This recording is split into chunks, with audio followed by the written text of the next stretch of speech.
Libyan rebels executed 67 Gaddafi fighters and possibly the dictator himself a year ago. That's according to a new report by Human Rights Watch. The loyalists of the regime were said to have been abused and murdered. The findings also imply the very same militias that toppled the colonel still play a major role in Libyan politics. Let's now talk to Sabah Al-Mukhtar, the president of the Arab Lawyers Association, joining us live here on RT today. Good to see you. The group's findings call into question the whole official line that Muammar Gaddafi was killed in crossfire. What do you make of it? Well, I think Churchill said that the first victim of war is the truth. If one looks at what the government in Libya is saying, what the rebels have said, what NATO has said, indeed, even the major powers like the US and Britain, they were all telling lies, to say the least. This revelation is not, although it is now documented, but it is not new. Everybody expected that. I've attended a number of hearings in the Human Rights Council whereby people were questioning the number of civilians who were killed by NATO. But at the end of the day, NATO and the US and the Western power got themselves involved in removing the regime without knowing with whom they are going in bed. They have not looked at what is the possibility thereafter. And any attempt to try and say that the revolution was actually led with some sort of a policy within Libya, this is just not correct.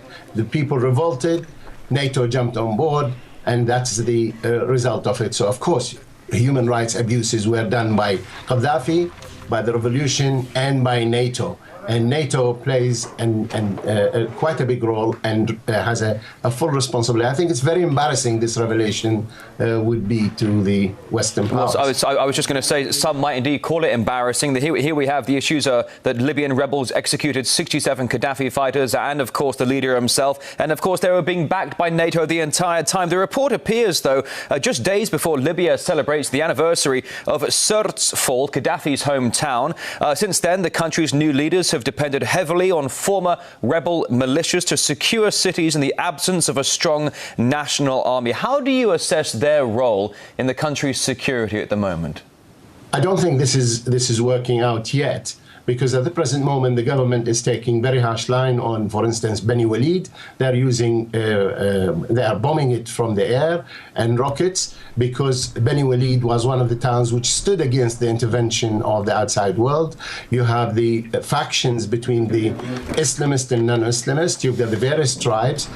So all these factions are taking the law into their hand. The government is totally not in control. They're trying to paper on the cracks by this process which is going on, the political one. I hope they succeed, but this is, again, it reminds of the situation what they have done in Iraq, for instance, when they created these various factions, put them one against each other, and then at the end of the day, put them in the same uniform, and they called it the army. Well, the allegiance does not lie with the nation. So the armed forces in Libya, or those with weapons at the moment, their allegiance is not to Libya. Their allegiance is either to their tribe or their town or their background or indeed their politics. Well, you talk about these tribal factions, having no clear allegiance here, and we bring up the issue of the government, and you mentioned moments ago the government has no control over what's truly happening in Libya. Do you think Libya has come to a point of benefiting since the Gaddafi regime was ousted?